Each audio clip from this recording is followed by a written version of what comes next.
Hari ini menjadi hari genting bagi rumah tangga Baim Wong dan Paula Verhoeven lantaran sidang cerai perdana digelar di Pengadilan Agama Jakarta Selatan dengan agenda mediasi, di mana kabarnya Baim pun siap hadir untuk menyodorkan beberapa bukti perceraian yang ia tuduhkan terhadap Paula Verhoeven. Namun, sehari sebelumnya, tepatnya kemarin, mantan kuasa hukum Paula Verhoeven tiba-tiba muncul dan mengungkapkan sejumlah fakta baru di balik perkara rumah tangga mereka.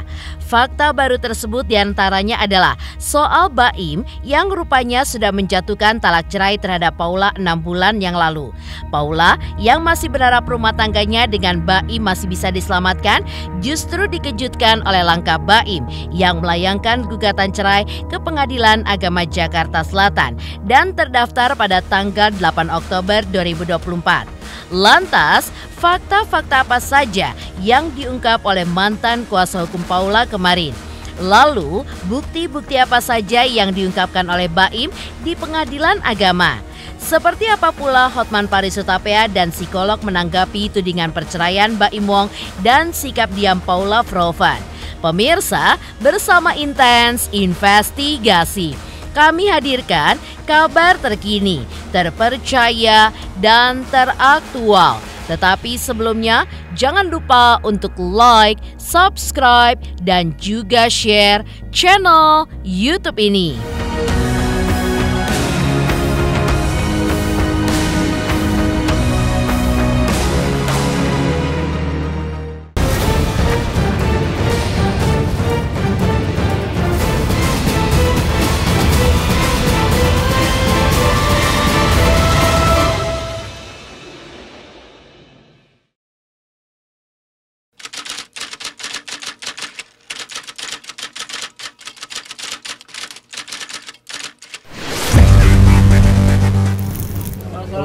Keluar dulu.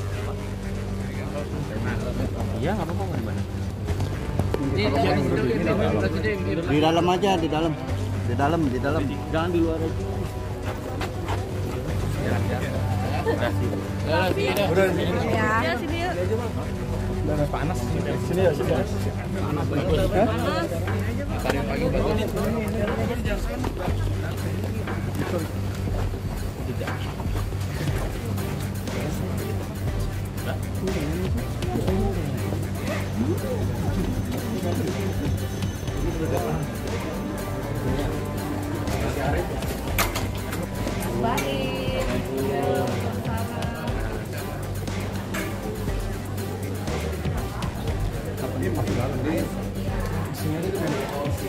Maju mundur.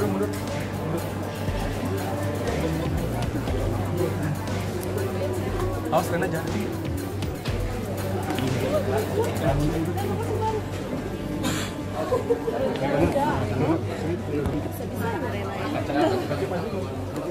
Maju. Kita sidangnya di ruang utama. Mundur.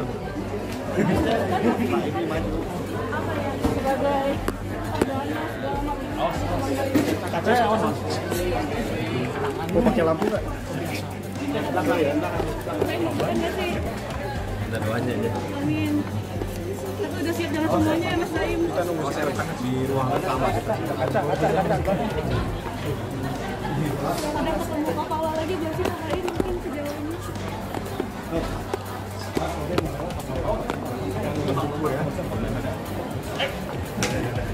Doain aja.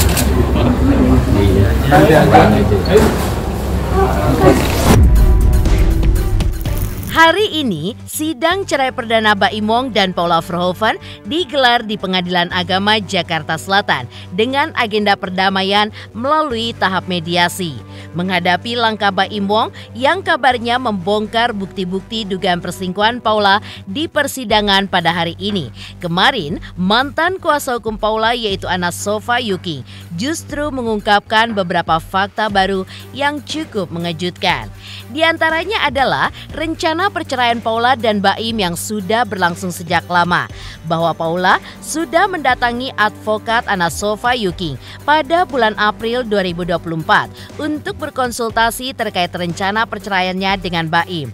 Persisnya, di bulan Mei 2024, Paula pun memberikan surat kuasa kepada Anna Sofa Yuking untuk menjadi kuasa hukumnya untuk mengurus perceraiannya dengan Baim Wong. Namun, pada bulan Mei 2024, meski sudah menyerahkan kuasa kepada Anna Sofa Yuking, Paula pun masih berharap agar rumah tangganya dengan Baim tidak berakhir dengan perceraian dan masih bisa dipertahankan.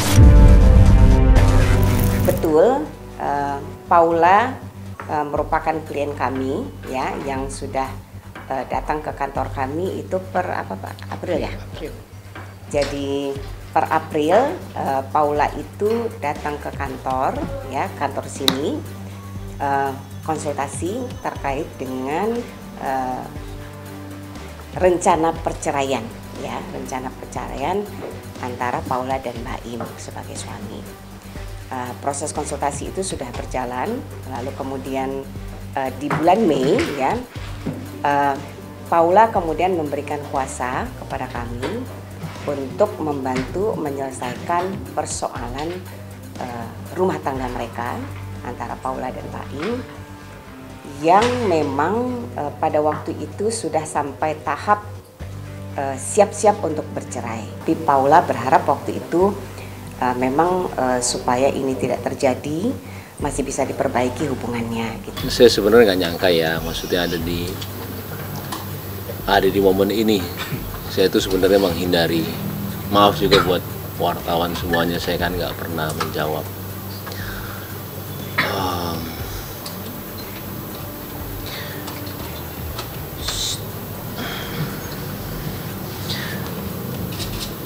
Sebenarnya posisi saya itu sulit. Saya memang bisa dibilang dikhianati sama dua orang terdekat saya, dari pihak perempuan sama laki-laki.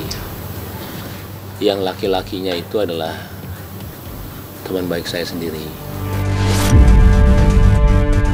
Dari pengakuan Anna Sofa Yuking, terungkap bahwa Baim Wong ternyata sudah menjatuhkan talak kepada Paula Verhoeven 6 bulan yang lalu. Dan kabarnya, talak pun dijatuhkan setelah keduanya memilih pisah rumah. Lalu, Baim pun menempuh langkah dengan mendaftarkan gugatan cerai di Pengadilan Agama Jakarta Selatan. Dan tidak lama kemudian, menggelar konferensi pers untuk mengungkap perkara rumah tangganya sekaligus alasan perceraian. Mengetahui langkah tersebut, Paula pun berpendapat bahwa ia tidak perlu melakukan konferensi pers balasan. Bagi Paula, berbicara ke publik terkait perkara rumah tangganya hanya menyingkap permasalahan keluarga yang sifatnya privat dan harusnya bisa diselesaikan secara kekeluargaan. Selain itu, jika Baim Wong sudah mendaftarkan gugatan cerai, maka sebaiknya diselesaikan di persidangan. 2 minggu yang lalu kita sudah melakukan pertemuan dengan Paula waktu itu, karena dari April itu terhitung sudah 6 bulan ya, sudah 6 bulan Baim sudah menjatuhkan talak kepada Paula, kemudian mereka juga sudah pisah rumah, kalian juga sudah tahu ya. Karena sudah posisi itu, saya sudah sampaikan ke Paula, apakah tidak baiknya ini diselesaikan gitu ya. Kalau memang sudah tidak bisa dipertahankan, Paula mengajukan gugatan cerai atau kita menunggu gugatan dari Baim. Nah, Paula waktu itu masih berharap ini masih bisa diperbaiki dan minta waktu 2 minggu waktu itu. Kemudian hari Selasa ternyata Baim sudah mendaftarkan gugatannya ke Pengadilan Agama Jakarta Selatan, yang kemudian disertai dengan preskon. Kami selaku kuasa hukum pada waktu itu merasa tidak perlu untuk melakukan preskon, tidak perlu untuk merespon informasi-informasi yang beredar di luar, karena kami berpikir ini adalah persoalan keluarga, ya, wilayah privat yang tentu harus diselesaikan secara kekeluargaan. Anak-anak gimana, Bang? Satu rumah nggak, Bang? Kita udah pisah rumah. Anak-anak gimana, Mas Baim? Ya, tinggal yang jelas berdasarkan data yang sama saya, dia sudah tidak tinggal satu rumah lebih dari 7 bulan.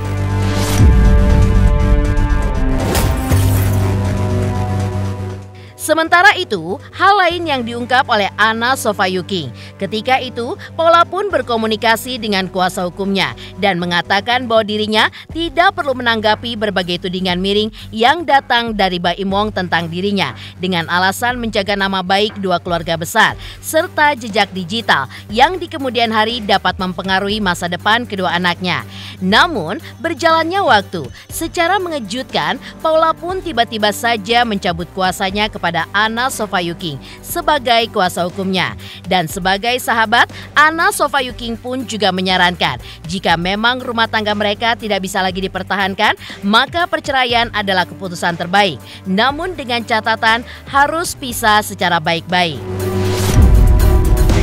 Berjalan waktu ya, kami selaku tim kuasa hukum sudah melakukan upaya yang luar biasa ya.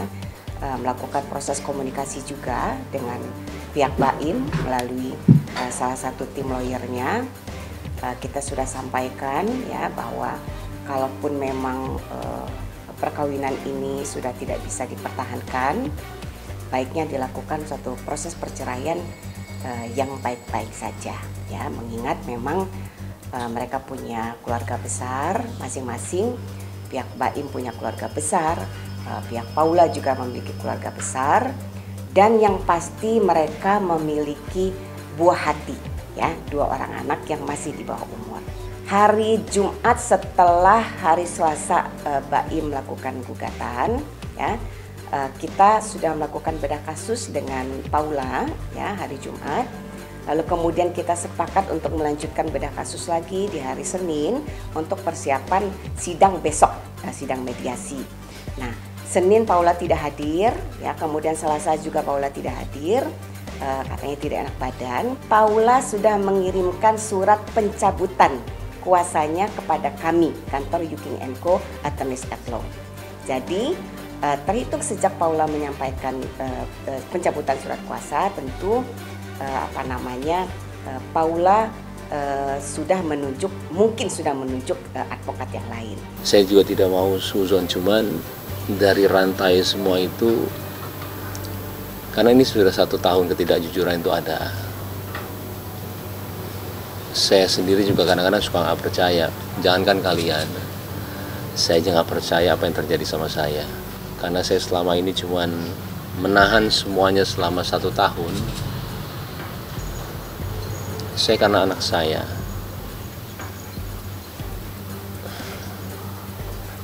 Saya kalau udah bicara anak, terserahlah. Apapun yang kalian mau bicara mengenai saya nggak ada masalah sama sekali.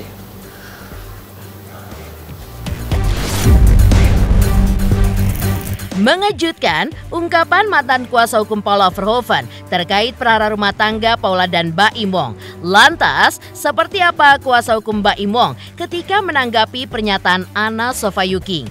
Benarkah dalam sidang cerai perdana hari ini, Baim Wong pun akan membongkar berbagai bukti dugaan perselingkuhan Paula Verhoeven?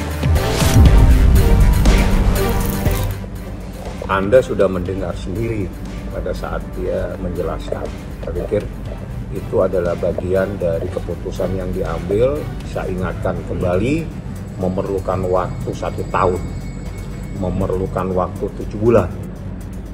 Jadi 1 tahun itu kejadian, setelah itu dia berpisah tempat tinggal, itu memakan waktu 7 bulan. Jadi saya pikir itu adalah waktu yang cukup untuk merenung, untuk memutuskan apa yang terbaik, apa yang harus dijalani selanjutnya di dalam bahtera rumah tangga ini. Apakah harus diakhiri atau harus tetap dijalankan. Nah, itu keputusan ada di tangan Baim. Baim sudah memikirkan secara masak karena waktu 7 bulan bisa tempat tinggal, 1 tahun lebih dia sudah menyampaikan sesuatu, nah itu adalah bagian dari apa yang harus dia ambil. Persiapan insya Allah sudah siap lahir batin ya. Jadi Baim Wong sudah siap lahir batin, besok insya Allah jam 9 pagi dia mungkin paling cepat sudah ada di Pengadilan Agama Jakarta Selatan. Saya maaf ya, saya sekarang itu sebenarnya sudah siap apapun itu yang terjadi. Mantan kuasa hukum Paula juga membongkar langkah Baim Wong yang sudah menjatuhkan talak cerai terhadap Paula 6 bulan lalu. Sementara itu, seperti apa tanggapan Hotman Paris Hutapea terkait tuduhan perselingkuhan yang diungkapkan oleh Baim terhadap istrinya? Pemirsa Intens Investigasi. Jangan lupa saksikan terus Intens Investigasi setiap hari Senin sampai dengan Jumat, tayang 5 kali sehari.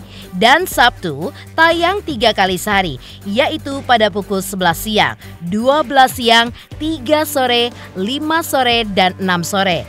Tentunya hanya di YouTube channel. Dan pastikan jangan lupa untuk like, subscribe, share, dan komen channel Intens Investigasi.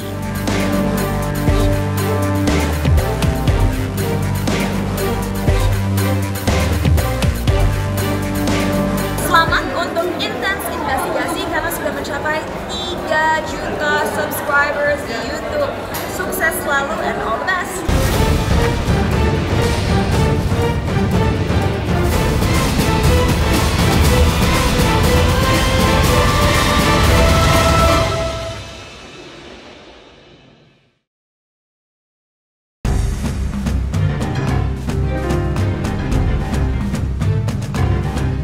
Tuduhan Baim Wong bahwa Paula Verhoeven diduga berselingkuh dengan teman Baim mendapat sorotan dari pengacara Hotman Paris Hutapea.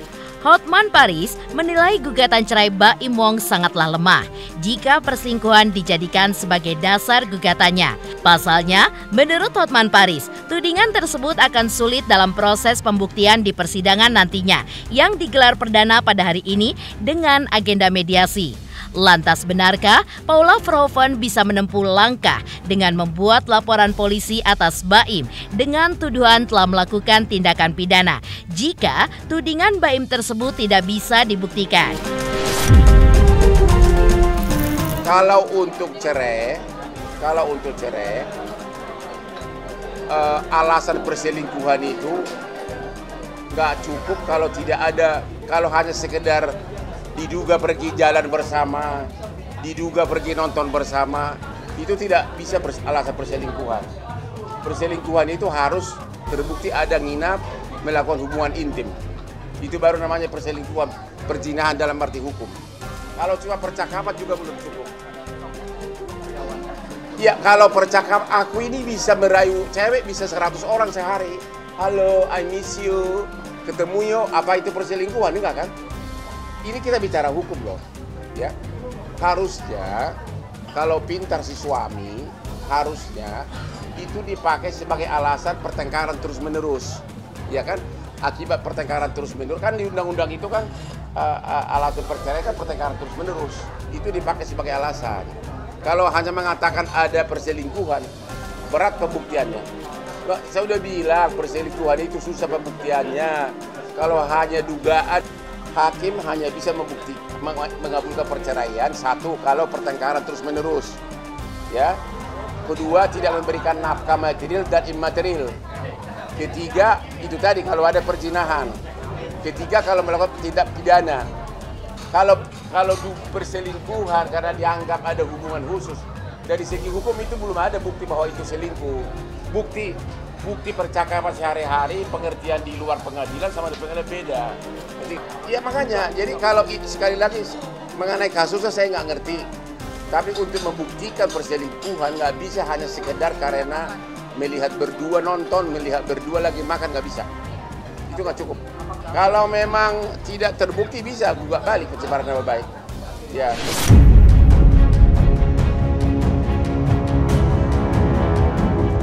Tak hanya Hotman Paris, pegiat sosial media Tengku Sanzabella juga menyoroti tuduhan perselingkuhan Baim terhadap Paula. Menurutnya, ketika melihat track record Baim Wong yang memiliki banyak cacat. Tengku Zanzabella lebih mendukung Paula ketimbang Baim Wong. Tengku Zanzabella justru menyalahkan sikap Baim yang secara belak-belakan membongkar aib keluarganya, termasuk dugaan perselingkuhan Paula, ibu dari anak-anaknya. Tengku Zanzabella juga menantang Baim untuk menunjukkan bukti dari tuduhan perselingkuhannya terhadap Paula.